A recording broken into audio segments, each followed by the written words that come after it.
Jalan dia naik mobil bang. Masa nih entar suruh make upin aku nggak mau. Geraknya nyuruh kayak. Gue bagus kalau kita megang-megang saja. Kan aku WA jam 11 ya, dibalasnya tuh jam setengah 6 baru maghrib lah. Terus aku bilang sama Rafi, tapi gue WA nggak dibalas dari tadi. Terus nggak berapa lama dia iya, nggak berapa lama dibalas tuh aku minta setelah aku udah Rafi bilang buat kan nggak bisa persis setelah dia nyuruh bilang nggak bisa bilang nggak bisa.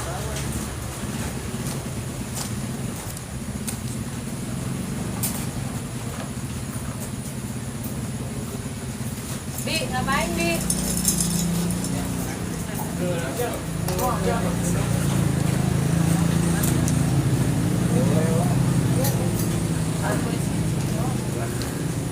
Soalnya kalau di TikTok nggak boleh kak.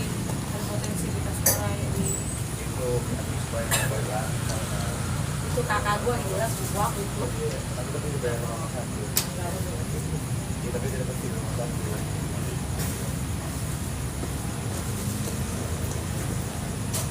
Jadi apa yang akan kita bahas? David Beckham. Siap. Bola. Bekel. Apa yang kita bahas? Ibu, perempuan, hak dan negara. Itu salah dia bukan ibu, bernegara. Ya. Jadi apa yang dibahas? Ibu, perempuan, bernegara dan hak. Ya, balik lagi deh. Ibu, perempuan, hak dan bernegara. Hak ibu, perempuan, dan negara. Sebenarnya nggak delay banget sih kak. Ini pakai nyanyi lah kedua. Jadi apa?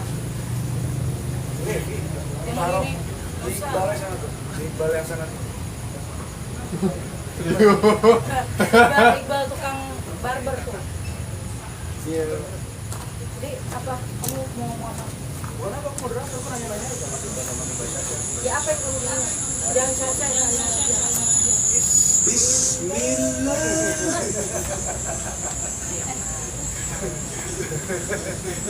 Gak asik kan sih lagi sih. Enggak delay sih. Delay, enggak apa-apa. Nyampe kok. Oke. Nah itu tuh. Berapa? 55 juta lagi. Gue beli yang F3. FX3. Iya. FX3 nya gue beliin. Muninya buat gue. Jangan dong. Gue beliin cash 55 juta. Plus lensa-lensanya tuh, lensa berapa Mai? 30 juta. Hai, cus. Ini buat gue. Enggak. Cuma gue nolak. Dia ngapa sama kamu? Ya, kita kan pada berbeda itu. Wah, apa lu jumlah semua? Udah. Jadi apa, Fik? Udah. Ayo, Pak. Enaknya dibuka pakai apa, Mas Iqbal? Oke, terus Assalamualaikum warahmatullahi Ya gua wabarakatuh. tahu capek Salam lah. sejahtera dengan tidak membawa tidak ke belakangnya seperti komisi PDIP. Enggak, politisi semua begitu. Iya, gara-gara satu partai. Iya dong. Enggak apa. Apa pindah itu? Bineka. Apa ngapain pindah? Bineka. Nonton. Restoran Padang. Sini. Apa, Fik? Bentar. Ketemu butuhnya. Aduh. Udah buru-buru. Makasih, Kak. Nanti parah gue batuk lagi gara-gara lagi. Cuma obat mahal-mahal. Ya, makanya digituin. Jangan, aku dosa. Aku kira itu nggak buat pertanyaan kok. Bisa nggak? Gila, kita nggak bisa tahu pertanyaan apa tuh sama bisa jawab bodoh. Iya, peran sosial dan budaya misalkan. Ya, ini Dari kamu. jangan saya jadi masih Iqbal aja yang orang politik. Iya. Orang dalam pembangunan masih Iqbal. Wow. Ekonomi, sosial Bal. budaya Sasha. Bal. Umum dibagi dua. Bal. Yang spesifik dibagi dua. Karena peran ibu dalam menghadapi tantangan sosial seperti kemiskinan atau kekerasan. Ibu Kalimah atau Ibu Mega nih? Iriana. Iriana. karena dari tim. Iya.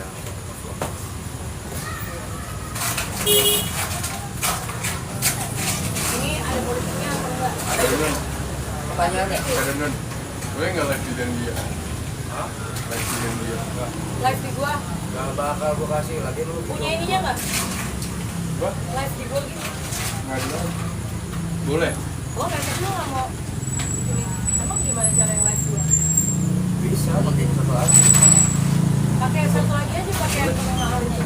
Bukan tongsisnya. Maksudnya ada. Live. Ada, Ada. ada kan minta di alat lemongnya ada. Di alat lain dong. Iya dong. Oke, Indonesia sekali ini. Udah 1 jam. Salahnya siapa?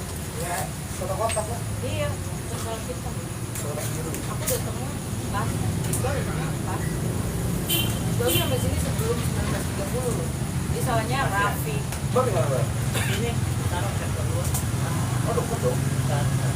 Cuma kantornya aja jauh. Kantor jauh udah berarti ini pemandangan Prambul ya. Iya. Iya nggak menang. Salah. Menang loh kita. Apa? Menang loh kita. Menang karena di. Syasha lagi nulisnya. Kan SHA, SHA. Menang karena yang lain mengalah. Enak aja menang. Bang nggak ngerokok bang? Kamu ngefek bang. Oke.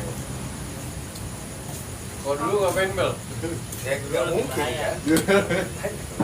Dulu lebih bahaya. Oke bos. Apa don apa tuh? Mungkin pokoknya. Mana sih lama banget. Tapi itu aku dong. Tapi handphone aku ini diambil. Di sini dong, di sini dong. Boleh pakai Handphone handphone bagus Kak dong. Sasha. Boleh pakai handphone Kak. Boleh, yang ini yang bagus lah. Udah jangan nanti Ada yang ada apa Megawati? Boleh tuh di situ tuh. gila. Sama kawan mbak, kita mulai rezeki hari ini dari Parah, iya menolak rezeki parah banget. STMT, Kalau bisa. STMT, Nih, tapi anak proper nih kayak gini nih. Aduh, parah. nggak ada mana sih sini aja. Ada wifi-nya nggak lagi? Ada dong. Oke dong. Iya. Bareng itu. Yang apa mau Indonesia? Iya, makan itu don antri. Ferry don antri. Ya, itu kreatif sebenarnya itu.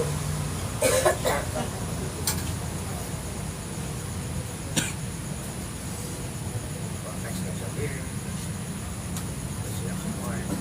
Sosialisasi tampil. Harus punya posisi yang bagus. Meja Ada satu yang kursi nyender. Aku mau satu kursi nyender yang kayak raja gitu seperti itu. Vi, Jelek kan? charger. Kan mau ngeliat kan ada baterai, Bukan baterai. udah syariat. Kamu jangan handphone saya Raffi. Tolong, tolong Raffi. Kita beli iPhone 16. Belum masuk dong. Udah dong, Singapura. Oke. Ya, jatuh kan gitu dong. Enggak lah. Terus buat apa ya teman saling Ilegal lah. Dan aku. Kita udah dunia. Aku bukan main, gue internal, dia eksternal. Ya tapi kan kalau internal kan juga udah bela sama yang ada. Oke Kak. Oke itu apa, Vi? Udah di oke sama kamu? Udah. Udah dimulai berarti, Vi? Udah. Bagus. Bagus tuh. Tiga-tiganya dapet. Ini konsepnya boleh sambil ngerokok gak Vi? Boleh. Boleh. Lah, ini kan Boleh, waktu- dia nggak bisa. Boleh, boleh. Dia nggak bisa enggak soalnya. Iya enggak bisa untuk enggak, masa saringan juga enggak. Ya berapa menit di ininya? Ya. Rungsing banget langsung. Ya, iya berapa menit? Atau jam, setengah jam. Aturan sama aja mau di Sarina mah sama aja plat-platnya. mah. Iya lagi. Iya, ya. Oke. Oke, moderator. Saya. Itu udah live loh. Sudah. Dari tadi. Ini udah dari tadi. Assalamualaikum warahmatullahi wabarakatuh. Waalaikumsalam warahmatullahi Teman-teman wabarakatuh. yang hadir di sini maupun yang ada di layar situ. Dan situ. Dan situ. Ya. Perkenalkan saya dengan Dondon. Kali ini kita berada di Muni, ngobrol di Muni session pertama. Iya, session nomor 1. Jadi session apa sih sebenarnya? Volume nomor 1. Sebelumnya izinkan saya untuk memperkenalkan apa itu Kopi Muni. Itu sebenarnya manifestasi usaha masyarakat in Indonesia, yaitu sebuah entitas warung kopi yang dimana kita ingin mengembalikan marwah-marwah tersebut. Jadi kalau kita bisa bicara banyak, warung kopi itu adalah tempat semua orang berkumpul karena dirasa murah. Dan sayangnya akhir-akhir ini warung kopi itu digilas oleh sombongnya zaman. Banyak orang akhirnya ngumpul di coffee shop, memaksakan diri dan dompetnya untuk dihabiskan terhadap sesuatu yang nggak fundamental banget sebenarnya. Nah kali ini Muni ngobrol di Muni volume pertama, kita kebetulan sudah kedatangan 2 narasumber yang apik, luar biasa, Masya Allah. Di sebelah saya ada Ibu Salimar. Dan di sebelahnya Ibu Salimar ada Mas Iqbal Ramadan. Kali ini kita ingin membicarakan tentang tema perempuan, ibu, hak dan bernegara. Gue salah ya. Balik. Kenapa pilih topik itu? Karena dekat-dekat hari ibu ya? Enggak, iya sih, masuk akal juga. Cuman kayak kita terkadang lupa untuk membicarakan perempuan dalam kemajuan sebuah negara ya, suatu negara. Bahwa peran perempuan sangat penting. Dan ya warung kopi aja ya, nggak apa-apa lah, cukup gitu. Dan apa namanya, selama ini kita meninggalkan jejak perempuan dalam kemajuan sebuah negara, termasuk hak-hak di dalamnya. Perubahan zaman itu juga ngebuat apa namanya, perubahan zaman itu ngebuat bagaimana perlakuan anak terhadap seorang ibu yang semestinya kita bisa luruskan sekarang gitu. Jadi sebenarnya kalau aku pribadi sih nggak ngerti-ngerti banget ya, cuman kebetulan alhamdulillahnya kan udah ada pakar-pakar ini kan di sini ya. Saking nggak ngertinya nih, saking nggak ngertinya tuh bikin pertanyaan dari Meta di WhatsApp loh. Gak apa-apa lah, tapi kan teknologi kan. Kita ngobrol teknologi. Kita ngobrol santai aja nih, karena ini konsep warung kopi. Jadi mohon maaf kalau ada yang merokok di sini karena saya tidak bisa ngobrol tidak merokok. Gugup dan gagap gitu kan kalau nggak merokok sambil ngobrol gitu. Oke ya, jadi kita akan membahas peran perempuan, ibu dan bernegara serta hak di dalamnya itu beberapa topik. Ada topik umum, ada topik peran sosial dan budaya di dalamnya, ada topik terhadap peran ekonomi, ada peran politik, ada peran dalam pembangunan, dan ada beberapa topik spesifik. Dia kuliah dong. Iyalah. Kuliah bang. Ya ini kan master-masternya. Oke, kalau gitu coba aku mau nanya kepada yang di sebelah aku dulu deh. Mbak Salimar nih, Mbak Salimar. Sebenarnya peran strategis ibu dalam suatu negara atau dalam bernegara tuh Mbak Salimar tuh apa sih peran strategis ibu? Suatu generasi itu dibangun, dilahirkan, dibentuk oleh perempuan. Satu generasi. Jadi bagaimana peran ibu untuk membangun generasi yang cemerlang, gemilang, cerdas, kritis, taktis, itu semua berawal dari ibu, semua berawal dari perempuan. Itulah kenapa buat saya pribadi kita harus jadi perempuan yang cerdas, bukan pintar akademis saja, itu mesti jadi perempuan yang cerdas. Kenapa? Karena kita membangun generasi, gitu. Kita mendidik generasi. Jadi paku buminya tuh ada di ibu. Oke. Terus peran ibu dalam mendidik anak-anak, terutama di zaman sekarang, Ya. Ya kan ada Gen Z, apalagi setelah di bawah itu apa gitu lah ya. Apa? Itu harus seperti apa sih sebenarnya? Karena kan kalau kita ngeliat perubahan zaman dari zaman ke zaman kan memang berbeda-beda kan cara seorang ibu mendidik anaknya gitu. Ini di zaman sekarang ini, apakah dia overlap dan yang akan menyebabkan sebuah ketidakteraturan? Ini apa ini? Wah, terima kasih. Makasih ya ditutupin kameranya, pasti nggak di briefing sama Raffi. Emang Raffi nggak pernah briefing, Raffi Nggak briefing, Emang samping, Raffi itu kan? salah itu. Emang udah Raffi. Fix. fix. Parah banget. Bukan apa yang lupa gue pertanyaannya tuh. Iya, jadi sebenarnya kita sering lihat sekarang bagaimana uh, late late millennial itu komplain abis sama Gen Z, benar apa enggak? Bener. Komplain banget sama Gen Z dengan attitude-nya, work ethic-nya, dengan wah komplain abis sama kita. Tapi kita lupa bahwa Gen Z adalah anak dari early millennials. Late millennials itu anak dari Ya. boomer, Bener. ya kan? Orang dari Boomer anak dari seterusnya. Nah, sedangkan Gen Z ini adalah anak dari si early millennials. Nah, artinya kita yang lahir di 80 dan 90-an melahirkan Gen Alpha, Iya. ya kan? Tapi kakak-kakak kita nih melahirkan Gen Z. Padahal kita, si millennials ini adalah produk dari satu generasi baby boomer yang sama. Ada masalah apa? Apa problemnya di mana? Gitu. Nah, gap yang terjadi adalah pada saat saya kebetulan seorang ibu, akhirnya dengan yang tadi Mas Doni bilang ada perubahan zaman, harus ada penyesuaian juga gitu. Nah, early millennials itu punya trauma terhadap pendidikan yang dia dapatkan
apa yang aku sampaikan akan kurang faktual karena pertama aku bukan seorang ibu, kedua aku bukan seorang perempuan, aku hanyalah seorang anak.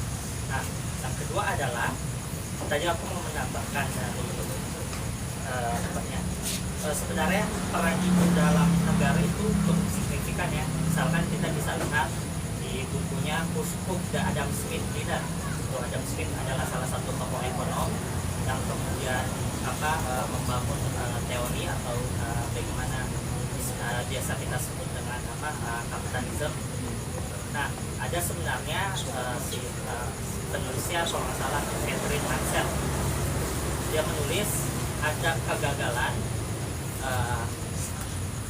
teori kapitalisme itu melihat bagaimana kemudian perekonomian. Ini aku bukan ahli ekonomi, cuma baca sedikit. Kita ngobrol-ngobrol di workshop. Ya, ada kemudian peran domestik perempuan atau peran perempuan, peran ibu rumah tangga gitu dalam membangun atau mendorong stimulus ekonomi negara. Jadi sebenarnya kalau di buku itu dia menjelaskan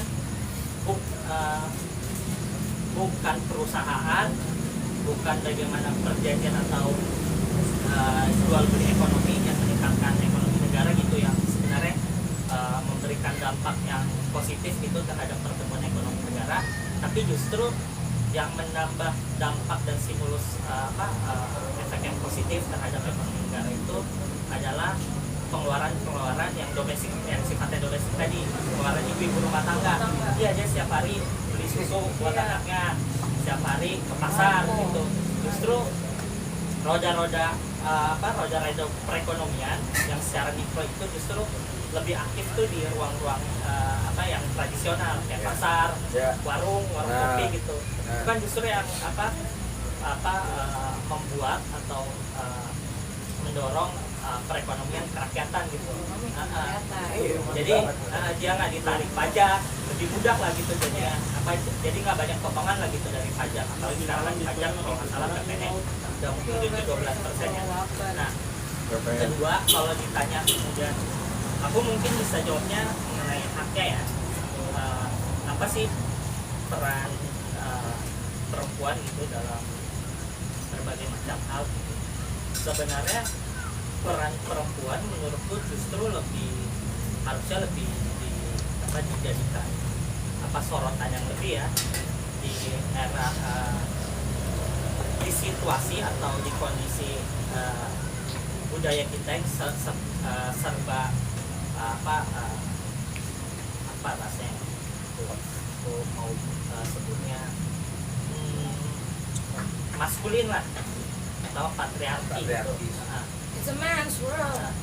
Nah, biasa kita melihat peran-peran perempuan itu kemudian dipersempit gitu. Peran perempuan hanya bisa sebatas isu-isu yang domestik. Jadi kotak-kotakan Ya, sebelum perempuan tuh cuma bisa memasak, nggak boleh kerja. Biasa dipertanyakan gitu keterlibatannya dalam politik. Bahkan kalau nggak salah sempat kemarin salah satu paslon di Banten ya mengatakan perempuan tuh nggak cocok jadi pemimpin gitu. Sedangkan justru pemimpin yang hebat itu lahir dari rahim perempuan. Dan justru sekolah pertamanya kan ibu sebenarnya. Ya, justru karena perempuan didomestifikasi, sebenarnya yang aku lihat ya peran ayah atau laki-laki itu dalam isu-isu seperti ini justru kurang gitu. Jadi kalau ditanya peran perempuan, sebenarnya peran perempuan itu ya sangat luas gitu. Perempuan juga memiliki hak yang sama gitu sama lelaki. Jadi nggak ada perbedaan hak antara perempuan dan lelaki, maupun itu dalam hak-hak sipil, sipil dan politik maupun ekonomi. Itu sih kan. Ya, memang itu menjadi akar budaya ya dari berbagai macam peradaban dunia bahwa perempuan tuh seperti makhluk kelas 2 ya, kelas 3 bahkan di beberapa tempat tuh perempuan itu adalah makhluk kelas 4, kelas 2 datang di atas. Tidak gua baik dulu gimana. Cuman jelas. Padahal dalam Islam sendiri sebenarnya ini di luar konteks bernegara ya. Di Islam itu peran perempuan sangat penting. Zaman perang Rasulullah di awal perang tuh Uhud itu perempuan itu dilibatkan untuk mengatur strategi juga dalam melapang bersama dan banyak peran perempuan. Tapi tadi Mas Iqbal tuh ngomong kalau orang politik, perempuan dan berpolitik itu kayak ini gue nanya ke Sasha nih. Saya tuh perempuan dan berpolitik itu ya saya kan tahu seberapa maskulinnya dunia ini menganggap bahwa perempuan itu tidak bisa atau tidak elok lah untuk masuk ke dalam ranah politik, masuk ke politik. Itu menurut saya gimana? Tapi dunia juga dibuktikan oleh banyak perempuan-perempuan hebat di bidang politik. Queen Elizabeth, Margaret Thatcher. Walaupun itu kan dia Ya, mau kan ya. tapi kan pada sejarahnya sebenarnya bisa orang lain yang jadi raja bukan dia. It turns out dia, dan she was the longest ruling monarch in the world still. Itu karena ada yang bersama dia kayak gitu. Karena nggak ada yang bisa gantiin. That's how good she was gitu. Terus ada Margaret Thatcher, ada di kita banyak sekali Kartini, definitely Malahayati, Nyadin, Menjebat Hang Tua. Megawati sebenarnya salah satu. Itu akan ke situ. Ibu, bukan saya belakangin. Goalnya maksudnya Bu ya. Itu kayak masuk punchline gitu ya. Emang punchline-nya gitu. Tapi kan maksudnya banyak ya. Dan jangan lupa bahwa iya, Megawati Soekarno Putri, presiden perempuan pertama Indonesia. Dan jangan lupa bahwa dalam politik presiden-presiden kita yang mayoritas laki-laki, perempuan-perempuan di sampingnya ibu negaranya itu pasti Ya. mereka adalah support utama dari presiden-presiden Indonesia. Bung Karno dengan Ibu Fatmawati dan lain-lainnya, Pak Harto dengan Ibu Tin, begitu juga Habibie, seterusnya SBY dan Pak Jokowi itu membuktikan bahwa seharusnya perempuan punya posisi yang equal di politik. Pada kenyataannya belum bisa. Buktinya kita hanya politisi perempuan itu dikejarin target 30%, pemenuhan kuota perempuan 30%. Itu aja susah banget untuk semua partai. Kenapa? Karena jadi gini, 30% aja udah bagus. Saking susahnya perempuan untuk berpolitik. Kenapa sih perempuan susah untuk berpolitik? Apakah tidak dikasih ruang di dalam partai politiknya? Saya rasa enggak. Gitu. Tidak dikasih ruang, dikasih ruang. Dikasih ruang sama dikasih kesempatan itu dua hal yang berbeda. Gitu. Tapi untuk berangkat, untuk si perempuan-perempuan ini berangkat masuk ke ranah politik, itu lagi di rumahnya nih, di rumahnya. Yang menjegal perempuan Indonesia untuk masuk politik kalau nggak pacarnya, orang tuanya, kakak adiknya, pacarnya, suaminya, itu mayoritas adalah laki. Kenapa? Karena pada faktanya laki-laki Indonesia belum siap punya pasangan perempuan yang punya superiority terutama dalam urusan politik. Kalau urusan penghasilan banyak terjadi sudah. Kalau urusan jabatan di pekerjaan masing-masing banyak terjadi. Kenapa harus perempuan kenapa harus super kalau misalkan dimasuk dalam politik? Karena mereka akan terus bersaing dengan stigma-stigma politik yang ditaruh di cek ke perempuan. Perempuan yang masuk politik pasti otaknya nggak ada, ini stigmanya ya. Mereka hanya berdasarkan wajah. Kalau nggak cantik, pasti friendly yang negatif ya. Terus nggak pinter tapi kenal sama petinggi-petinggi, ini stigma negatifnya. Atau dia bisa masuk sini karena anak siapa, ponakan siapa, adiknya siapa, atau cucunya siapa. Pada kenyataannya, saya ada di antara perempuan-perempuan politisi yang banyak juga yang bukan anak siapa-siapa, tapi luar biasa pengabdiannya. Kalau cantik, semua perempuan cantik, tapi Bahkan itu aja yang nggak pakai privilege itu susah banget untuk masuk dan bertahan. Salah satunya saya, itu susah untuk masuk, naik dan bertahan. Kenapa? Karena nanti di tengah jalan ada nih anaknya siapa, senior partai. Ini terjadi di semua partai. Ini live toh, terjadi di semua partai. Anaknya siapa, baru 2 hari jadi kader partai, tiba-tiba jadi struktural, ya dong. Itu sering terjadi. Padahal banyak sekali kader-kader perempuan yang udah mulai dari bawah. Terus yang privilege enak banget kok, enggak juga. Saya punya juga sahabat-sahabat yang merupakan politisi perempuan yang datang dari privilege. Susah. Boleh nanti ditanyakan. Salah satunya Rahayu Saraswati, ponakannya presiden, anaknya Pak Hashim.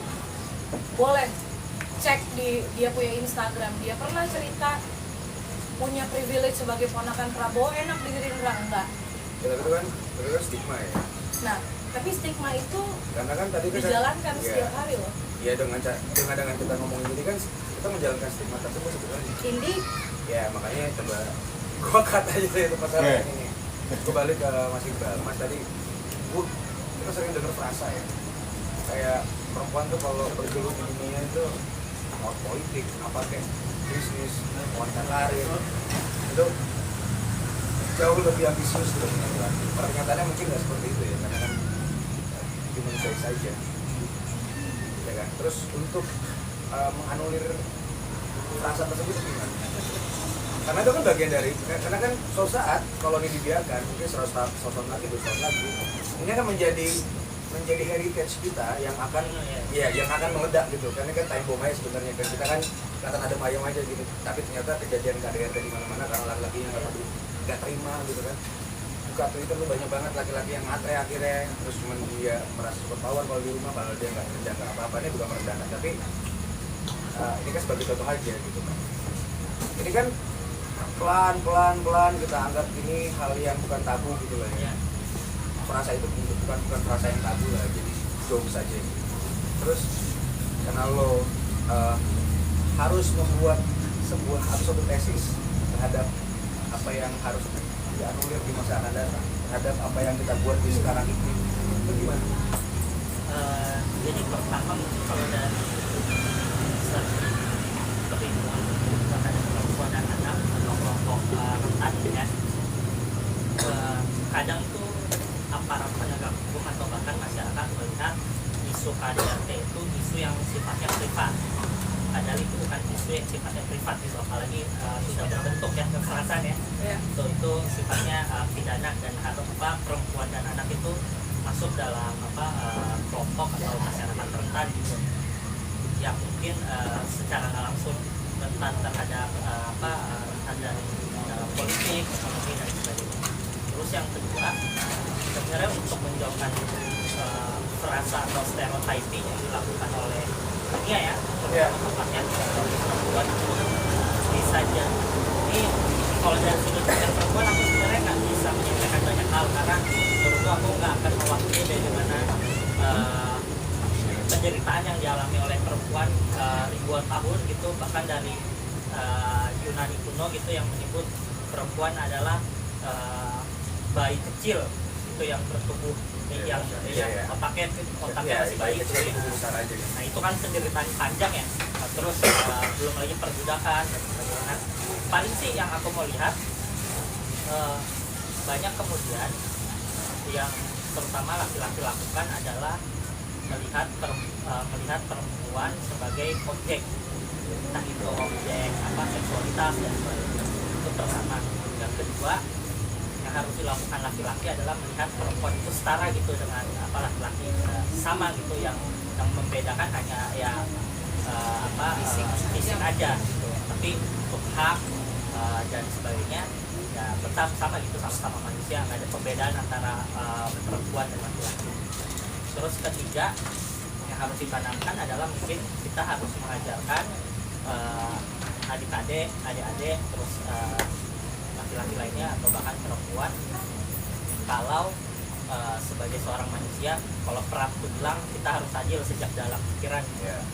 Jadi nggak bisa misalkan karena kita melihat perempuan pakai rok pendek itu kemudian kita langsung objektifikasi, ini perempuan nakal atau gitu. apa ya. Itu kan udah nggak adil kan sejak dalam pikiran. Jadi sebenarnya stereotyping yang berkembang di masyarakat itu harus kita lumpuhkan gitu. Harus kita kemudian berani untuk menyuarakan, misalkan ada bapak-bapak gitu di pengkolan gitu, pengkolin kalau bilang ini perempuan ini kayak gini, itu harus kita berani melawan. Tadi Mas mention masalah perempuan dan anak itu adalah masuk ke dalam rentan. Ya. Anak oke lah.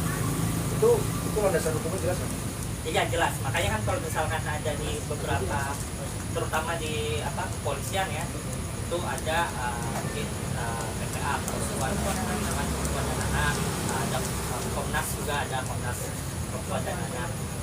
Tapi which is itu nggak fair sebenarnya, karena kalau tadi kita berpikir adil secara dalam pikiran, tapi kita ranah hukum kita tuh menyebutkan perempuan adalah anak rentan. Secara nggak langsung itu terpatri dalam pikiran kita, ya dia rentan terus aja gitu. Makanya melemahkan. Jadi sebenarnya harus ada affirmative action. ya sebenarnya harus ada affirmative action, setuju gitu. Masalahnya kan adalah kita menyatakan bahwa kita membela hak perempuan, tapi kita menyatakan bahwa dalam hukum perempuan adalah rentan. Anak oke lah ya, dia nggak bisa ngapa-ngapain gitu, masih bayi gitu maksudnya. Kalau perempuan nggak bisa ngapa-ngapain gitu. Jadi sebenarnya antara landasan hukumnya sama kenyataan yang terjadi di lapangan itu sebenarnya kontradiktif. Nah, kita harus mulai, yang harus kita protes adalah penyembuhan dalam bahasa sebenarnya. Karena bahasa itu mempengaruhi afirmasi kita, kan? Afirmasi kan. Jadi kalau gue rasa nih sebenarnya ada nggak aksi-aksi action yang ngebuat kita untuk kayak membenarkan bahasa itu? Oh, perempuan juga ngomong. Karena ini jadi senjata makan Tuhan juga buat perempuan loh. Ya, karena akhirnya perempuan jadi nyebelin juga di satu sisi kalau menurut gue gitu kan. Kalau gue nonton tayangan debat antara feminis, ya enggak, kita nonton tayangan feminis segala macam-macam lah kan. Manusia zaman sekarang kan menelan informasi itu mentah-mentah mas. Tapi itu terjadi, kita nggak bisa merubah pola itu, sulit merubah pola itu. Jadi bisa nggak ada nggak cara-cara untuk merubah bahasa itu atau seperti apa? Kalau cara-cara mungkin banyak ya, misalnya salah satunya setauku ya. Tapi sebenarnya ini apa yang aku sampaikan nggak paling juga. Ini kan kita diskusi aja, diskusi santai. Bukan perempuan. Misalkan dulu kemudian ada perubahan kalimat gitu dari wanita kemudian perempuan. Kan wanita tuh wani yang ditata gitu. Jadi ada budaya yang budaya yang menindas gitu, menindas perempuan. Jadi perempuan tuh ya ditata aja, laki-laki gitu ditata. Dan ada perubahan langsung perubahan bahasa gitu. Oh kayaknya wanita nih nggak baik gitu untuk menyebut perempuan wanita, karena secara langsung kita menyampaikan perempuan adalah makhluk yang harus ditata gitu. Dan kemudian ada perubahan kata dari wanita ke perempuan, itu kan salah satu yang tadi mas tanya kan, bisa gak dari bahasa gitu juga. Nah itu udah pernah ada. Aku ada jurnalnya, cuman aku lupa siapa yang nulis. Anda setuju nggak bahwa sebenarnya tidak boleh ada perempuan adalah makhluk dalam golongan hukum? Gitu. Saya setuju. Tapi saya setuju, titik, nggak pakai tapi. Sorry, nggak pakai tapi. Saya anul ya. Saya setuju, titik. Tapi tetap pakai tapi. Cuman memang kadang-kadang gini ya, kita bilang kan, kita harus membela si perempuan karena perempuan sering menjadi objek. Laki-laki juga sering jadi objek. Main juga. Nah, jangan ganteng-ganteng. Enggak, banyak yang badannya suka jadi objek. Objek laki-laki Iya. lain. Objek laki-laki Itu kan lain. itu kan masalah nafsu kan kita nggak bisa. Iya. Ya, itu kan hal yang Tapi berbeda. kita juga harus ingat bahwa kadang-kadang kan ini ya, adil sejak dalam pikiran. Kadang-kadang perempuan-perempuan ini juga itu memang suka tidak menggunakan akal pikirannya dengan baik aja, ya dong.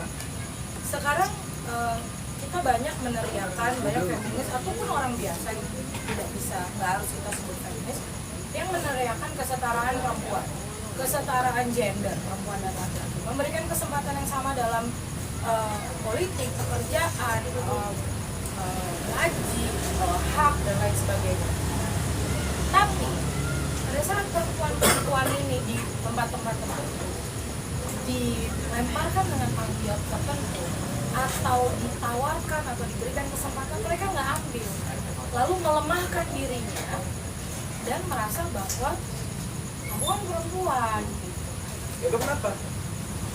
nggak tanyain, aku nggak gitu, aku nggak tahu. Iya tapi kan Sama kayak Mas Iqbal tadi bilang, saya nggak bisa bilang saya perempuan, gue nggak bisa bilang gue nggak menye-menye begitu, karena itu sangat menyebalkan bahkan buat kita yang perempuan.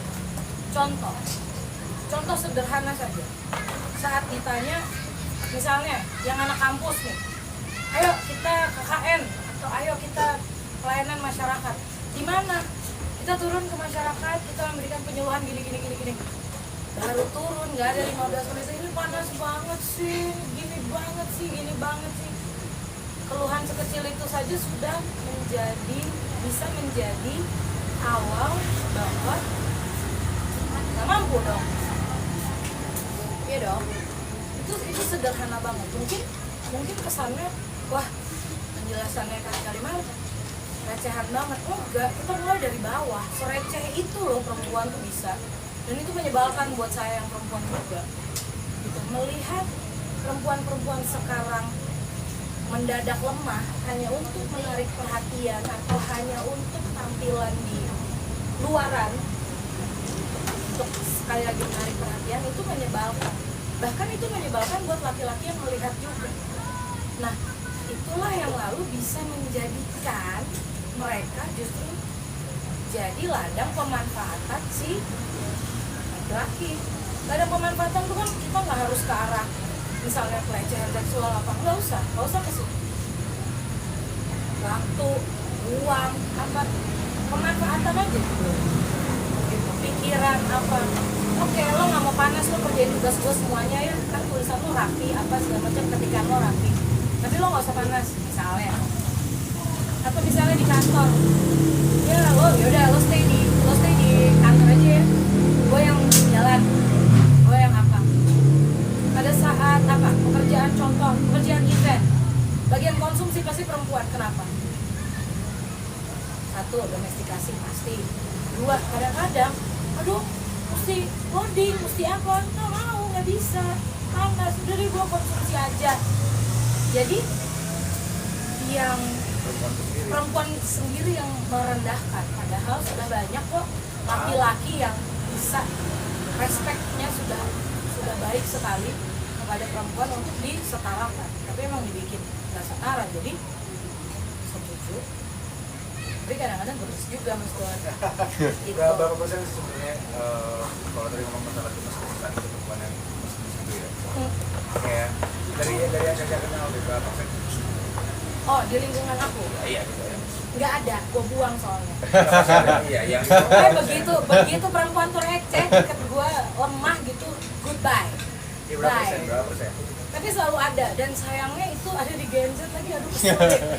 Maaf ya Gen Z, tapi gitu sih kalian, ya udah. Tapi ada lah 20%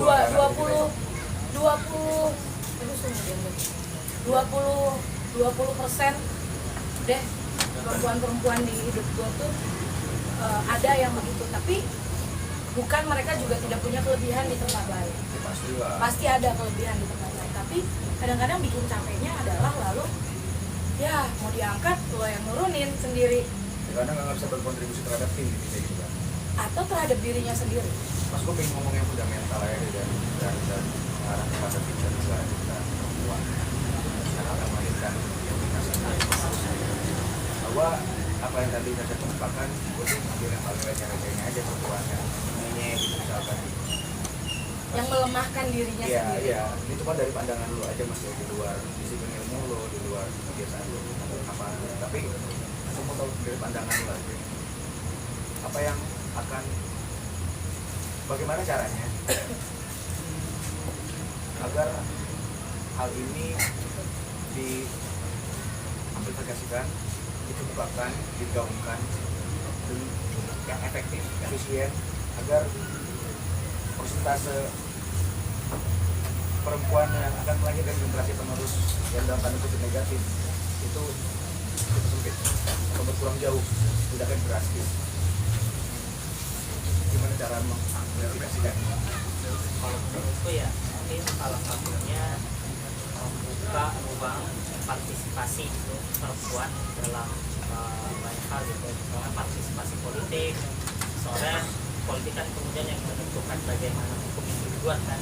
Nah, salah satunya soalnya ya dalam konteks politik, dalam konteks pembentukan peraturan perundang-undangan ya nggak bisa gitu diwakili oleh laki-laki semuanya, karena yang merasakan penderitaan perempuan ya bukan laki-laki, bukan perempuan. Jadi perempuan harus bisa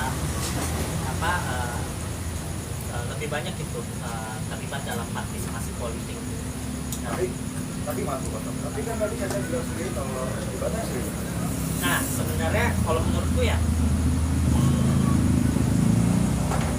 bisa jadi dibatasi, bisa jadi karena budaya itunya tadi, budaya patriarkinya ya.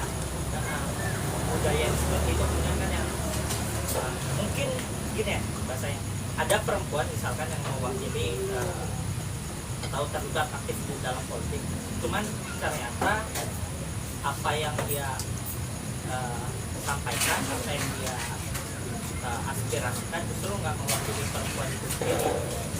Dalam beberapa hal kan banyak kan kejadian, misalkan justru perempuan misalkan contoh ada perempuan jadi korban kekerasan seksual di perkotaan, justru disalahkan oleh politisi yang perempuan. Iya, itu kan salah satu yang berbahaya juga kan. Jadi sebenarnya partisipasi perempuan dalam politik atau dan lainnya harus dibuka selebar-lebar gitu. Jadi aspirasinya banyak gitu, bisa dikeluarkan. Jadi nggak komposisinya nggak laki-laki semuanya. Oke, ini gue nanya gitu. Perempuan kan adalah hal yang fundamental untuk dibicarakan. Iya dong. Mekanisme udah semua. Terus gimana caranya supaya paradigma yang kita miliki terhadap apa yang kita lihat terhadap perempuan itu tidak terjadi sekarang? Itu cuma pengen tahu aja sebenarnya hematnya gimana sih? Satu kata, dua kata, satu kalimat, dua kalimat, simpel aja. Nah, ada satu kata dua kata. Ya, Perempuan itu panjang. Jangan kan ribet banget kan? Iya, kan ribet banget kan. Gimana Mas Iqbal? Kalau aku sih Susah kan? apa ya? Perempuan memang complicated ini. Salah. Ya paling sih nggak jauh-jauh ya, perempuan punya hak yang sama gitu sama laki-laki dan punya kesempatan yang sama juga. Terus apa yang perempuan aspirasikan, apa yang perempuan ekspresikan itu hal yang patut juga untuk dipertimbangkan gitu, tanpa terkecuali. Kita menggaungkan perempuan untuk mendapatkan hak yang sama sama laki-laki. Pertanyaan gue, emang apa yang nggak sama satu sama laki-laki dalam mendapatkan haknya dalam di negara ini? Misalkan salah satunya ini sulitnya cuti kelahiran, mens. Sekarang udah 6 bulan. Padahal kan itu Tapi tidak diterapkan di semua kantor. iya. Kalau dia balik kantor pasti lu juga akan ketakutan untuk bilang. Padahal itu kan biologikal kan. Nah itu kita nggak bisa nolak. Kalau aku lihat ya perempuan tuh nggak bisa nolak kan, mensnya kapan terus mempengaruhi. Ada beberapa yang hormonnya terpengaruhi kan. Nah hal-hal kayak gitu kan harusnya diberikan afirmative action gitu. Sedangkan kita laki-laki kita nggak merasakan perubahan hormon yang tiba-tiba drastis, kesakitan menstruasi, kemudian sakitnya setelah melahirkan atau kondisi psikologis setelah melahirkan itu hanya dialami oleh perempuan. Jadi sebenarnya harus ada affirmative action gitu, karena laki-laki nggak mengalami itu, jadi nggak bisa disamakan gitu. Misalkan kalau bisa dong kan itu emang mens kodrat ya harus sama cuti laki-laki sama perempuan misalkan sama-sama cuma dikasih berapa hari gitu. Dengan perempuan ada kondisi-kondisi yang emang nggak bisa dikabul gitu. Bisa kan kalau misalkan kita bicara terus tentang perempuan, ya ada yang perempuan rasakan, laki-laki merasakan seperti hamil. Itu udah bawaan alamat juga. secara biologis memang seperti itu gitu. Tapi kalau terus digaungkan itu bisa menjadi potensi ya untuk perempuan akhirnya merendahkan laki-laki secara tidak langsung. Karena kalau kita bicara hak, kalau mau semuanya sama, tapi kenyataannya nggak sama antara perempuan dengan laki-laki karena satu keadaan yang biologis yang suaminya jalan gitu. Tapi kan bukan berarti laki-laki nggak punya keadaan yang paham nggak sih? Ya kan? Aduh, gimana? Respect itu nggak ada gendernya. Respect itu nggak ada gendernya. Jadi bagaimana kita bisa respect orang lain, manusia lain, nggak ada gendernya. Bahwa kita perempuan dapat hak cuti hamil, dapat libur menstruasi hari pertama, oke. Tapi laki-laki karena misalnya menurut kita oke, wah kita kan melahirkan loh, kita kan wah merasa yang tadi Mas Tuhan bilang bahwa ada potensi untuk merendahkan laki-laki. Nggak bisa, karena perempuan itu support sistemnya juga pasti ada laki-laki di sampingnya. Jadi respect each other aja. Itu yang kehilangan dari kita. Itu yang kita kehilangan karena bahkan seorang perempuan yang sendiri, yang single fighter, yang apa, itu juga tidak boleh loh sebenarnya lalu merendahkan laki-laki. Nggak boleh, jangan hanya karena misalnya kita single mom, kita sendirian, terus kita merendahkan laki-laki juga gitu. Karena apa? Yang kita bermasalah kan sama satu laki-laki. Bukan, karena kan merendahkan laki-laki. Karena kan merendahkan laki-laki. Sampai hari ini sih Paradoks, akhirnya paradoks. akhirnya kan harusnya nggak boleh. Ya, Sama akhirnya kayak paradoks. laki juga nggak boleh merendahkan. Enggak, akhirnya paradoks kan. Ya, paradoks akhirnya kan. Di saat kita sedang membela perempuan, di saat itulah kita sedang tidak membela hak laki-laki kan. Secara nggak langsung kan alam bawah sadar kita kan menyatakan seperti itu. Tapi bukannya laki-laki haknya udah banyak banget ya? Apa? Privilege-nya bukannya banyak banget. Contohnya apa? Selalu dipilih lebih awal, selalu menjadi pilihan pertama di banyak bidang. Ya lama juga lebih besar. 1:4 katanya. Nanti jadi zaman bahasa ini cuman kan Tapi lebih ketawa. Gue dibalikin nih. Nah, cuman tapi kan, laki-laki tuh kasihan loh. cuman kan pada kenyataannya begitu. Ya laki-laki iya. Ya udah, privilege-nya tuh tetap lebih banyak. It's a man's world. Enggak. Itu dogma yang buruk sebenarnya. Wah, ini tapi pada kenyataannya itu yang pada saat laki main sama banyak perempuan disebutnya keren.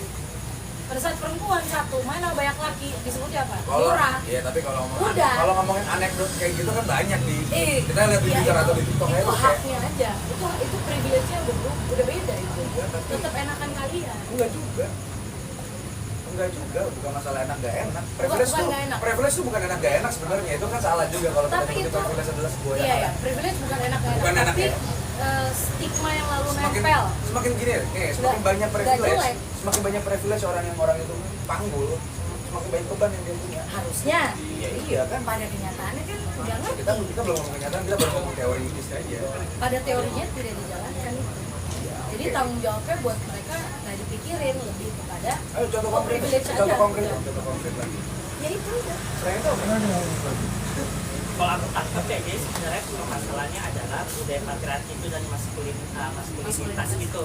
Jadi misalkan contohnya kemudian laki-laki yang kerja domestik mau kerja gitu disebut dituduhnya mau kondo. Iya. Padahal itu hak dia kalau dia nggak mau kerja. Iya. Tapi ada beberapa budaya di negara kita yang Nah. yang memang tidak mengharuskan laki-laki untuk bekerja. Ya itu dia, aku sepakat. Makanya tadi budaya patriarki itu sebenarnya berbahaya juga bukan hanya ke perempuan tapi ke Tapi juga laki-laki. laki-laki. Ya. Misalkan kita galau, laki-laki nangis, Bilangnya lemah. ya ibu Ya. kita bahkan sendiri beberapa kali si laki-laki Jangan nangis. cengeng, jangan cengeng. Itu budaya bahaya kan. Ini nangis bagus ya. Iya. Itu kan ekspresi. Iya. Ini loh. Itu kan hormon. Iya. Ya karena budaya itu kemudian kalau aku yang aku tangkap ya kemudian timbullah perdebatan. Sebenarnya laki-laki juga punya hak. Tapi sebenarnya budaya patriarki justru merugikan laki-laki juga. Ketika laki-laki nggak mau kerja, dibilangnya kondo. Padahal kan, ya itu kan kesepakatan. Situasional aja kesepakatan. Kesepakatan bersama. Benar, benar dalam satu kerangka budaya. Iya. Setuju kok. Tapi benar nggak sih kalau misalkan semakin lantang kita berbicara terhadap satu hal, makin bunyi itu apa yang kita tadi. Misalkan kita ngomong masalah persatuan ditegakkan, persatuan ditegakkan, Makin nggak ditegakkan. tambah nggak bersatu. Karena selalu ada dua opini berbeda kan. Selalu ada pihak yang pro dan kontra. Yang karena itu lantang, akhirnya semua orang ingin mengambil suara, ingin mengambil panggung di kelantangan tersebut. Jadi sebenarnya kalau gue pribadi ya, gue lebih setuju untuk kita tidak membicarakan. Makanya dari tadi gue bertanya-tanya, apakah bahasa bisa dirubah? Apakah ini bisa apakah ini? Misalkan memang ada cuti 6 bulan ya, laki juga bercuti 6 bulan gitu aja biar kalau mau sama kan? Bukannya udah ada ya? Iya, Ada belum sih? ada. Ada wacana untuk Ada si wacana. ayah ya? Si ayah mungkin setengah. Ayah juga tapi kan cuti benar. iya, tapi kan kalau kita Cuma masih wacana. kalau kita entrepreneur gitu, kita kan memikirkan kerjaan kita, terhadap tanggung jawab kita kan, anak buah kita yang perempuan yang lagi terkadang memberatkan tuh, nggak bakal ada yang fair di sini. Ya. Ini kalau kata saya bagaimana cara kita respect terhadap satu perspektif, gitu kan. Oke nih, gue mau nanya hal yang fundamental untuk yang terakhir kali. Jam 11.30 Tugas dulu. di Bali. Mas, lo dari tadi kita menyinggung perempuan, politik, ekonomi, budaya. Gue mau tahu aja mas, hal yang kita diberikan mungkin bagaimana caranya bang lo ngedidik lo sampai lo kayak gitu. Untuk menjadi motivasi bagi ibu yang lain ya. Kalau dipikir dulu sih cukup keras ya, budaya militaristik lah kalau aku lihatnya. Tapi di beberapa kesempatan, di beberapa waktu aku diberikan kebebasan gitu untuk mengekspresikan diri, untuk berpendapat dan sebagainya. Jadi sebenarnya dikasih keleluasaan sih. Nah, banyak ya kalau misalkan di luar sana ibu yang nggak kepingin anak laki-lakinya atau gini lah ya, ini terjadi sekeliling kita kayak kalau kamu nggak kerja di kantoran kamu nggak kerja katanya. Oh iya, Nah, itu di lingkungan gue tuh banyak banget dan budaya orbal ya itu. Iya. iya kalau ASN. iya kan gitu. Ada si pokok gitu. Kantor. Iya. tapi pernah nggak kayak ada karena lu sekarang ada di wilayah yang disiplin ilmunya apalagi praktek sekarang sebagai praktisi itu ngeri sedikit gitu. Ada nggak sih kayak pertentangan atau kayak jangan deh mbak apa kayak gitu. Oh, kalau dulu sih sempet ada. Budaya itu juga ada maksudnya di keluarga aku. Sempat udahlah jadi yang berseragam. Iya, kantoran aja. Ya, Terus terus akhirnya aku sampaikan nggak nyaman dan bakal menghambat potensi. Tapi pernah? Diri sendiri pernah disuruh. Dan pernah juga kantoran. Pernah disuruh tes PNS. tapi benar nggak sih peran ibu tuh dalam menyokong sebenarnya atau merasakan doa itu nggak? Aura doa yang dilakukan. Kalau perannya udah pasti ya, peran ibu tuh peran penting ya. Bahkan gak usah jauh-jauh, misalkan pasti penting peran dia 9 bulan mengandung kita itu udah salah satu peran yang berat gitu, punya 2 nyawa dan 1 tubuh. Tapi kamu kan nggak merasakan itu dalam kandungan.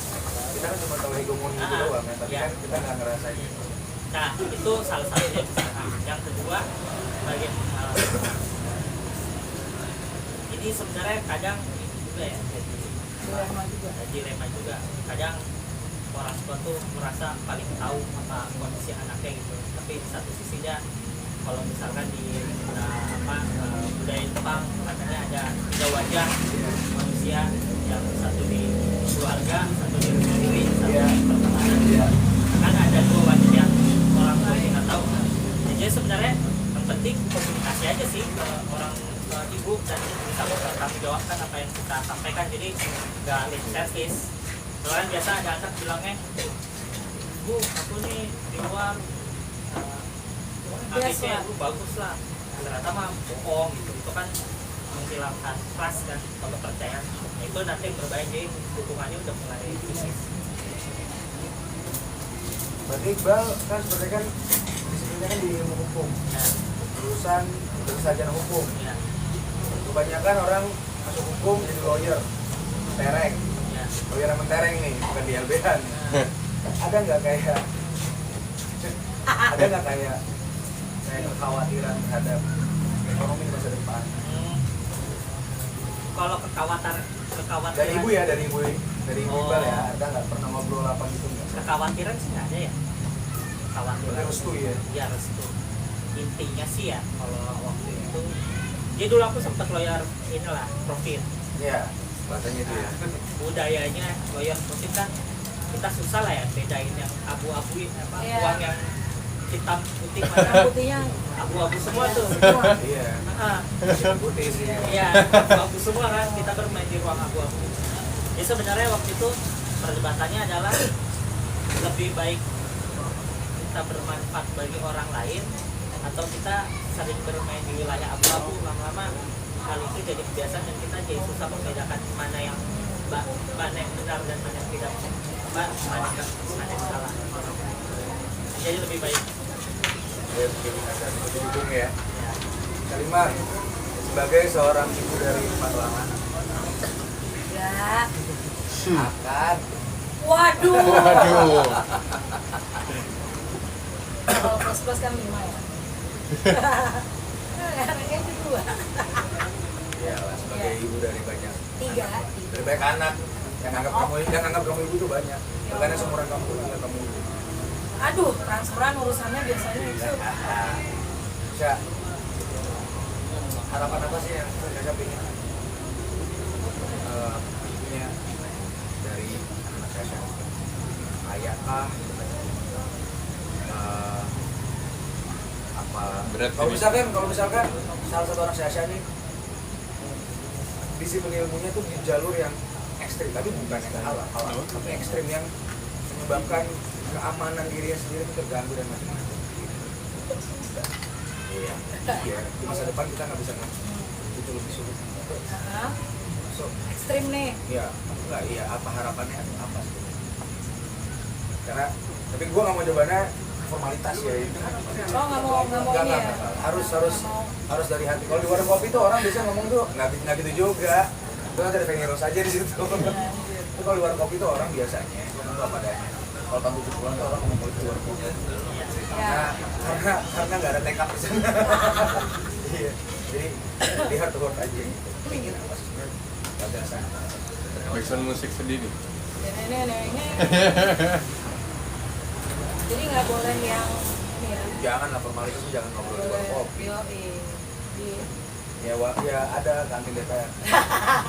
Formalitas itu. Iya. Oke. Gue sebenarnya sangat membebaskan ini forever loh ini. Gue sebenarnya sangat membebaskan anak-anak gue mau jadi apa aja. Sangat membebaskan. Mau jadi apa aja asal itu tidak nyusahin orang dan gak jahatin orang. Jadi apa aja sebenarnya gitu. Nah tapi kalau itu yang kata Dono tadi bilang, bagaimana jika ranah pekerjaannya dia di masa depan nanti atau apa yang dia geluti adalah sesuatu yang ada potensi fatal untuk dirinya. Saya punya seorang sahabat yang selalu agak marahin. Saya tuh kan ibu yang sangat galak, parah bu galak. Nah sahabat saya ini bilang keluarin dari mulutnya buat anak tuh yang baik-baik, karena itu doa. Dan mengambil dari ibu gue sendiri, kalau gue udah mentok jangan ditiru ya, tapi kalau gue udah mentok gue biasanya ngomong sama nyokap dengan bercanda dan sedikit serius, tapi bercanda tapi serius. Gue bilang mama sholat soalnya jalurnya langsung gitu. Terus nyokap gue bilang ya lu sholat sendiri. Terus gue bilang lah mama kan tangan kanan, gue kan masih atashe jauh gitu. Dan biasanya begitu nyokap gue sholat nitip cair gitu. Jadi itu mah baru-baru ini kayaknya. banyak, tapi banyak. Maksudnya kan gue selalu bilang sama nyokap, gue ini masih hidup sampai hari ini itu karena nyokap yang minta. Kalau enggak mati udah lama. Minimal gila lah, gila. Nah, jadi akhirnya setelah si sahabat ini selalu mengingatkan gue yang galak ini, jadi gue itu aja di mulut gue yang keluar cuman bilang jaga anak saya, jaga anak-anak saya dari segala yang tidak baik, jaga anak-anak saya dari semua yang menyakiti, dan jaga anak-anak saya dari semua yang merugikan gitu. Jadi Tapi request apa maksudnya dokter jadi emang enggak, suka-suka aja, asal jangan bodoh aja. Boleh jadi apa aja tapi jangan bodoh gitu, karena orang bodoh tuh aduh kesel deh. Bodoh itu kan bukan IQ kecil sebenarnya. Oh iya, Cara bertindaknya. cara bertindak, cara berpikir, berkeputusan, jangan bodoh aja. Pada dasarnya tuh nggak ada orang lain dalam keadaan bodoh. Nggak ada, tapi kalau mati dalam keadaan bodoh, bodoh di lu kan. Jadi menarik ya sebenarnya. Kalau Mas Dono, Iya, ini makanya lagi. Ini kan kayak beneran gitu loh, kayak acara bener kayak. ini beneran cuy, gila Apa ya. nih beneran? Jadi menarik sebenarnya. Habis ini kita undang Mbak Puan setelah Mas Iqbal. Kita tuh suka lupa untuk membicarakan yang baik-baik tentang perempuan. Islam itu kronologi sosial kita tuh selalu menyebutkan bahwa perempuan jangan pakai baju seksi terposa, misalkan gitu. Padahal bercadar pun sudah tidak lepas dari rasa nafsu potensi itu. Kalau dalam Islam tugas itu untuk dua makhluk, satu perempuan, satu laki-laki. Perempuan memang disuruh untuk aurat, tapi tidak lupa laki-laki untuk menurunkan pandangan. Itu yang kita lupa sebenarnya. Tapi ranah nafsu ini bukan ranah kita bicara Islam. Menarik banget sebenarnya untuk ngomongin perempuan dan masa depan negara kita kan sebenarnya. Nyokap gue tuh bukan orang-orang pintar banget gitu loh, kayak ya udah polos banget gitu. Tapi gue merasakan sebenarnya cuma laki-laki tuh butuh kasih sayang perempuan. Memang ada apa ya namanya? Ada potensi untuk kita sebagai laki-laki nggak suka sama perempuan yang pintar. Itu nggak bisa dipungkiri. Nggak bisa dipungkiri. Kenapa? Karena banyak aspek. Kayak budaya patriarki tersebut. Kita pulang kerja, perempuan ibu rumah tangga, kita merasa kita lebih capek daripada perempuan, which is ngurus anak kita jauh lebih capek. Gue tuh keranjung sama bini gue angkat insaf gue. Nggak bisanya lebih capek. Kenapa? Karena kita cuman mengekspresikan alasan kita alibi doang. Padahal kalau laki-laki kerja di luar kan bisa nongkrong main pulang, udah langsung pulang makan siang santai gitu. Sedangkan kalau anak itu kan terus menerus ya. Tapi apa namanya? Gue ngerasa sebenarnya kita butuh perempuan untuk mendapatkan sayangnya itu. Karena budaya mengajar kita ngeras di jalanan enggak, sebenarnya tuh nggak gitu banget. Nggak gitu banget sebenarnya. Apa namanya,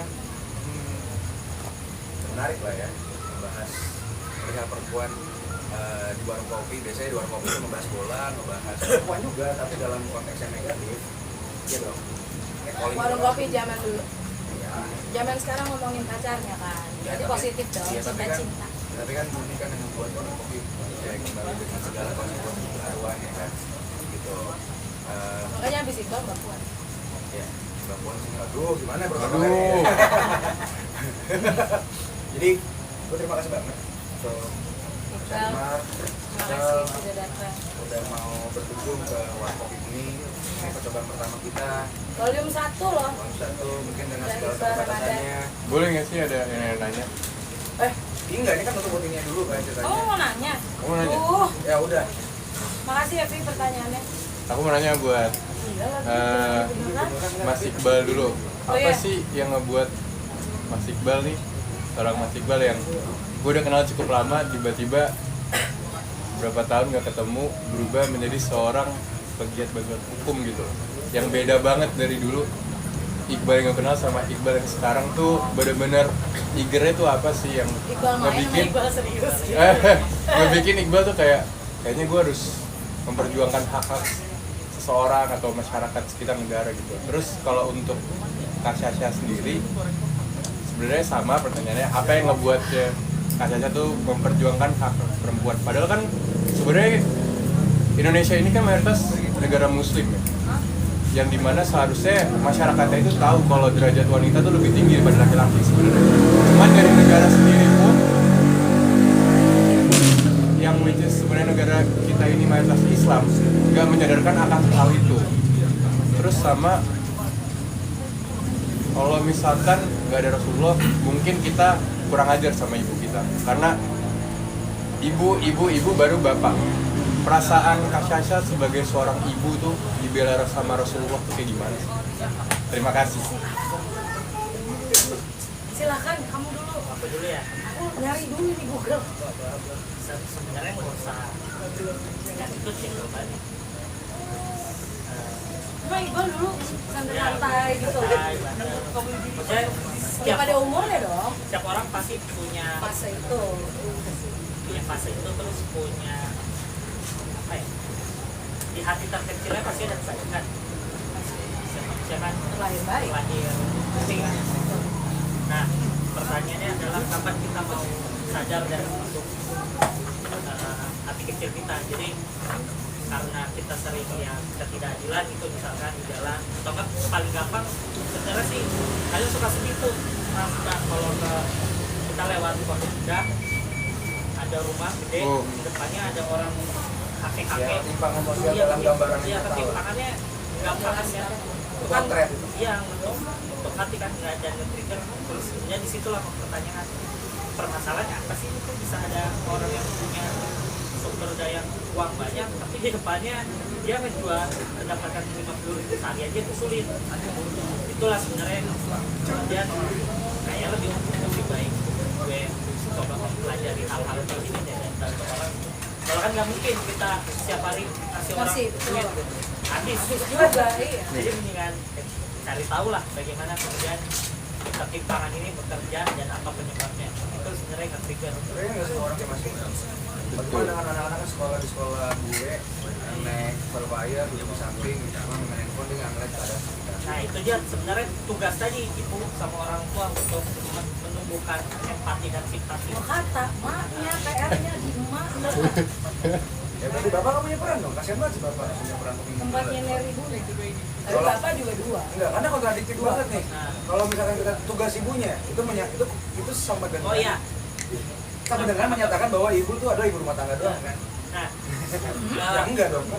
kalau boleh dikoreksi tugas ibu dan saya Iya. pertama kalau kita pakai struktur budaya tadi Iya. perempuan kemudian harus tugas ibu karena lebih dekat ya.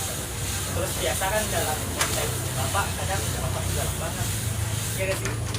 Iya, iya enggak sih sebenarnya. Juga ya? Tapi masalahnya Bapak gue sekut lagi. masalahnya bapak adalah karena lebih banyak diam dibanding ibu yang Iya. teriak-teriak mulu. Karena kebiasaan teriak kita akhirnya kayak oke. Oh iya. Iya kan? Oke, template. Ya sebenarnya itu sih tugas orang tua terutama ya, tugas orang tua. Terus pemerintah apa nih kalau masalah itu?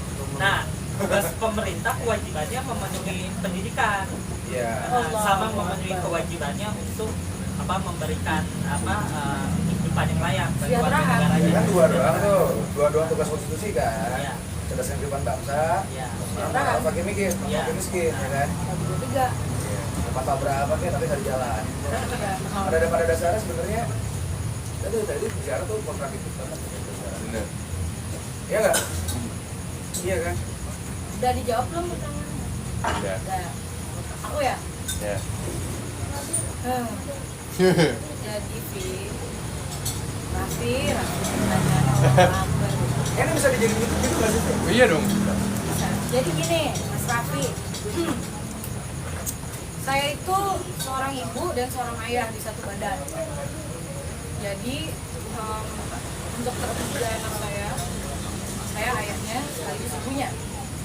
Jadi saya ada di rumah bagi ibu rumah tangga dengan semua sistem yang saya buat, dengan tim di rumah yang anak-anak saya juga adalah tim itu ya, sistem yang dibuat juga, ada ART juga, terus tentu saja support luar biasa dari orang tua dan adik saya juga.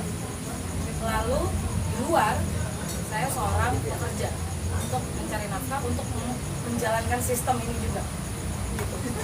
Jadi bahwa saya tidak mendapatkan support dari ayah anak-anak saya, bisa dibilang tidak, tapi saya nggak bisa bilang juga tidak. Kalaupun ada 5% lah, tapi itu sifatnya moral aja. Tapi itu juga sangat-sangat sedikit sekali moral ya. Financially jangan dibahas. Tapi sejak awal saya sudah menarik garis itu. Karena apa? Karena pada akhirnya berdayanya saya sebagai seorang ibu tunggal itu adalah tanggung jawab saya kepada yang di atas. Jadi saya nggak punya tanggung jawab terhadap manusia lain tapi saya punya tanggung jawab terhadap Allah, terhadap Tuhan gitu. Itu tadi kalau Rasulullah ibu ayah, somehow anak-anak saya ibu terus saja, alhamdulillah. Tapi tetap nggak bisa. Saya punya anak perempuan, saya punya anak laki-laki, pendidikannya sama gitu. Pada saat kamu keluar, dunia ini keras, makanya saya keras. Kenapa? Mendingan saya siapin di rumah. Jadi pada saat keluar, mereka siap, dan insya Allah mereka siap, dan nggak ada yang bisa ganggu gitu. Tapi kan gangguan itu selalu ada. Orang saya aja bisa bilang, oh udah kasarnya sekeras dan sekuat ini, tapi kan semua tuh ada caranya.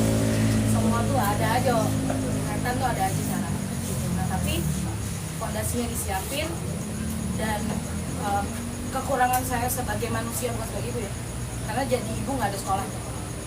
Kekurangan saya sebagai manusia, saya beresin di anak-anak saya. Jangan jadi kayak saya. Makanya yang saya selalu bilang, seperti yang disampaikan oleh bapak saya yang sekut luar biasa itu, lakukan yang saya bilang, bukan yang saya bikin. Karena yang saya bikin belum tentu benar, tapi yang saya bilang udah pasti buat kalian benar gitu. Jadi lakukan yang saya bilang. Begitu gede, gue lakukan yang bapak gue nggak bilang, emang bener-bener nakal. Tapi ya itu gitu, gue siapkan anak-anak gue untuk itu gitu. Jadi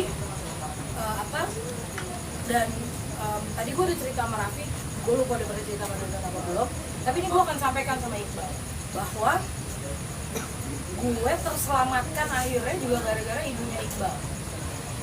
Apa yang ibunya Iqbal perjuangkan itu menyelamatkan gue dan anak gue yang pertama gitu. Karena Indonesia tidak menciptakan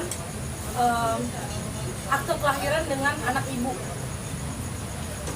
anak di luar nikah, semuanya deh, anak dari ini itu, pokoknya anak dari seorang ibu itu sama negara ini tidak disupport gitu.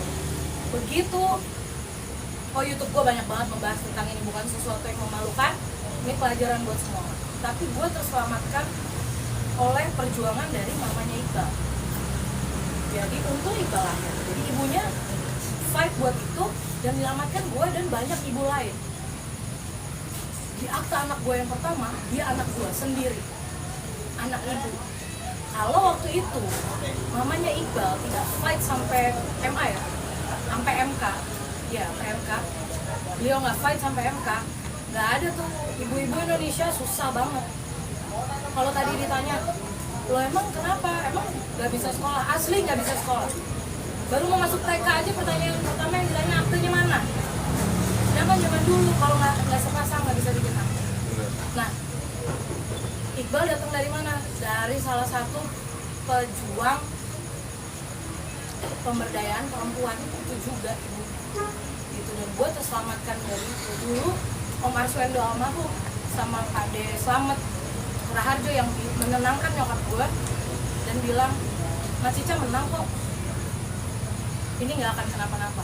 Langsung besokannya tek gue urus semuanya, anak gue sendiri, alhamdulillah, dan bisa. Jadi buat perempuan-perempuan di luar sana, gue closing ya, closing pakai pertanyaan lagi, nggak closing. Jadi gitu. Jadi buat perempuan-perempuan di luar sana, jangan membiarkan dirimu direndahkan, tapi jangan merendahkan dirimu juga, gitu. Dan respect sama manusia lain, terlepas itu laki atau perempuan. Respect each other aja. 10.000 naik susah ya, Fir.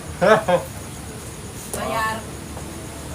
Pertanyaan lainnya kalau ada, boleh. Ada yang mau nanya?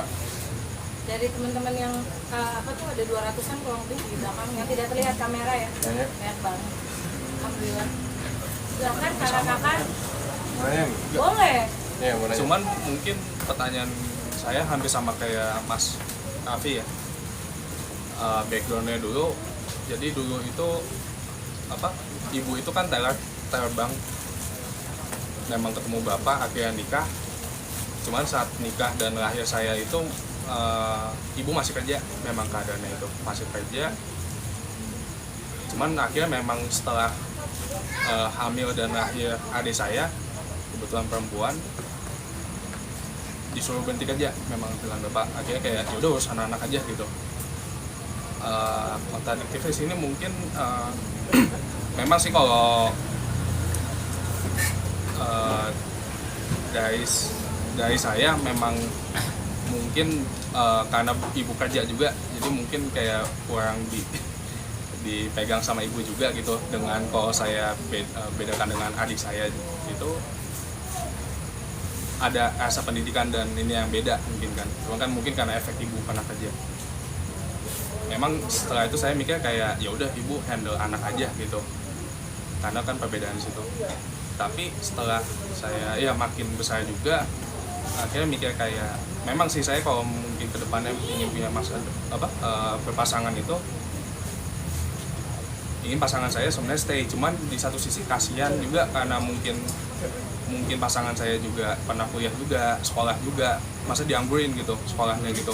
Akhirnya at the end jadi ibu rumah tangga. Mungkin kalau pertanyaan saya gimana ngebalance-nya, mungkin kalau memang pasangan saya ingin bekerja, ingin meneruskan cita-citanya, tapi tidak lepas juga mungkin sebagai tanggung jawab sebagai ibu, mungkin berarti sih. Boleh jawab deh. Emang kamu ibu? Tadi kan pertanyaannya kan bagaimana kan kalau berpikir laki-laki untuk Boleh. mempermudah. Nonon dulu yang jawab. Oke, ya sebenarnya bukan tugas ibu doang lagi sebenarnya ngurus anak. Iya. Itu paling dasar. Tugas bapak juga ngurus anak. Cuman masalahnya kan mengurus anak kan beda-beda ya. Ada mencari nafkah, ada yang nyuapin. Gitu kan ya. Ya rantainya seperti itulah. Kita nggak bisa pungkiri ya. Pernikahan itu kesepakatan antara dua belah pihak. Begitu dengan perceraian adalah kesepakatan antara dua belah pihak. Tidak ada satupun orang yang punya hak untuk menyatakan bahwa si pasangan ini salah atau pasangan ini salah. Karena budaya itu bentuk karena kesepakatan dulu di awal. Jadi sebenarnya baiknya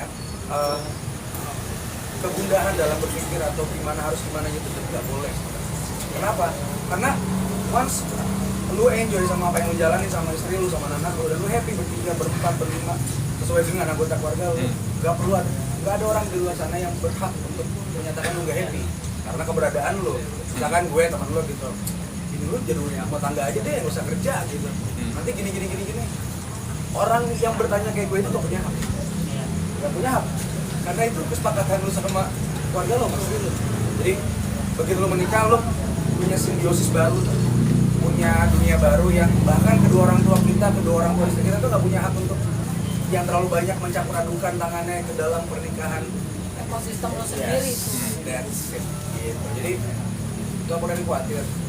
As long dalam berhubungan itu jujur, terbuka, nggak ada neko-neko, dan lu ngerasa enjoy ngejalaninnya, istri lu merasa enjoy ngejalaninnya, anak lu merasa mendapatkan perhatian yang baik juga. Karena nggak bisa juga pukul rata gitu, bahwa satu sisi ada orang yang broken home terus dia akhirnya jadi terjerat narkoba. Tapi satu sisi ada yang broken home, dia termotivasi untuk menunjukkan bahwa dia bisa akhirnya sekolah tinggi dan jadi orang. Terus itu pilihan yang dipilih dan nggak boleh disesali karena opini di sekitar lu. Iya. Gitu sih. Kalau aku menyempurnakan itu aja, karena itu kan tadi kesepakatan ya.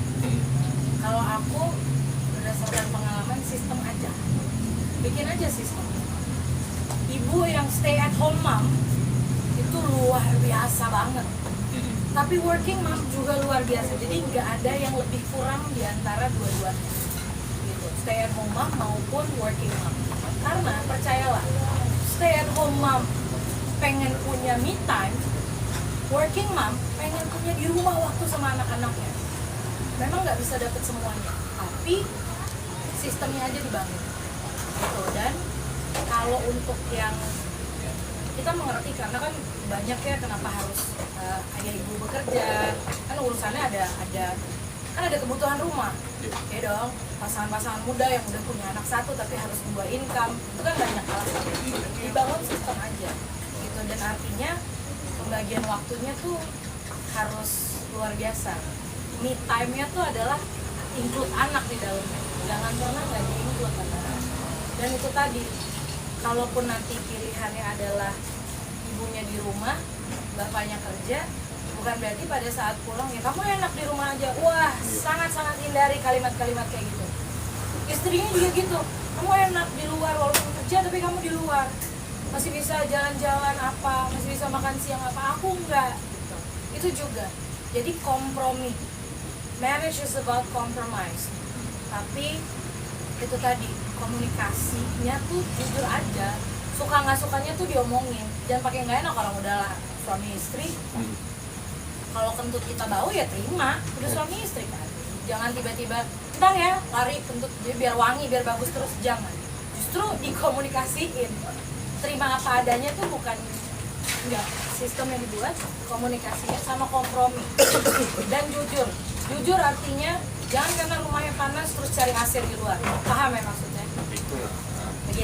Itu kalau dia aku, silakan Mas Iqbal. Tapi kalau aku ya tadi kan teksisnya adalah bagaimana seorang perempuan yang mau mengejar cita-citanya atau karir lewat pekerjaan tetap bisa menjaga anaknya kan. Iya. Nah sebenarnya ada pemerintah harus memberikan memenuhi itu. Misalkan salah satunya adalah menyediakan fasilitas daycare gitu di pabrik, di perusahaan. Jadi ibu dengan anak atau orang tua dengan anak itu nggak terlalu jauh gitu untuk bisa ngecek anaknya bagaimana pengasuhannya dan sebagainya. Jadi sebenarnya ya harus gitu negara atau perusahaan wajib gitu memberikan daycare. Jadi setidaknya ada aspirasi dan wadah gitu. Jadi anak nggak perlu jauh dari pantauan orang tua dan sebagainya. Itu sih paling kalau cara aku.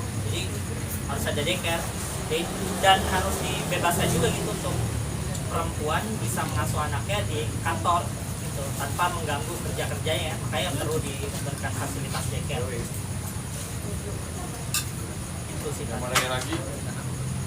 Baik, sebelumnya terima kasih ya. Jangan senang hati, terima kasih lo sudah bertanya. Udah minta nanti japri. Oke, udah. Udah jam 11. Udah lah ya, kita tutup lah ya. Sekali lagi terima kasih kepada Langsung ada lihat jam semua. Mas Iqbal bahwa Terima kasih Muni. pembicaraan yang menarik ya. Kita dengar juga pembicaraan menarik tentang perempuan, hak dan negara. Sedap. Terima kasih Mas Dondon sudah menjadi moderator yang baik. Terima kasih. Nah, Baik banget sebenarnya sih. Tapi bagus soalnya di dekat podcast. iya. Oh nanti kan podcast saya sama dia ya isinya berantem terus pasti. Nggak berantem sih cuma kek. Bagus dong. Ya, Kan bagus. kita memakai hak kita sebagai warga Ya, negara. bisa. Dia aja bisa ngebaca, tapi jangan main. Terima kasih Mas Ya, Iqbal. pesan-pesan terakhir sih sebenarnya adalah kita nggak perlu manusia yang pintar untuk mendidik seorang anak untuk menjadi penerus yang baik di bangsa ini, tapi kejujuran, keterbukaan, komunikasi yang baik, jujur dalam berpikir, jujur dalam menjalankan kehidupan sehari-hari itu yang jauh lebih penting. Karena kepintaran bisa dicari di YouTube gitu. Ya, sekarang WhatsApp juga lumanya apa pakai AI jadi kan. ChatGPT. Tapi kebutuhan kita sebagai anak terhadap seorang ibu itu sangatlah besar. Karena seorang ibu kepada seorang anak itu juga sangatlah besar. Jadi mungkin ibu adalah makhluk yang paling jarang kena aplaus, saling aplaus dalam kemajuan suatu sistem negara. Gitu. Itu yang harus nanti kita gagas. Mbak Salimah sebagai pegiat hak perempuan, Masyarakat yang termaju. Mas Iqbal sebagai Pejuang HAM. pejuang HAM. Yes. Jadi kita titipkan, Muni titipkan kepada kalian berdua. Gila.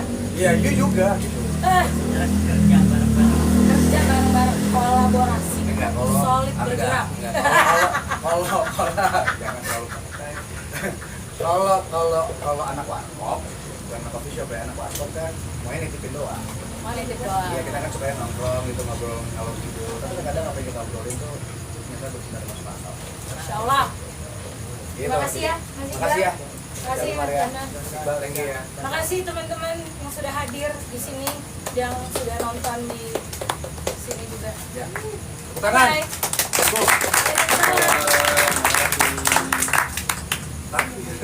Dah, gitu lagi. Di off dong. Terus di save, di share. Minta.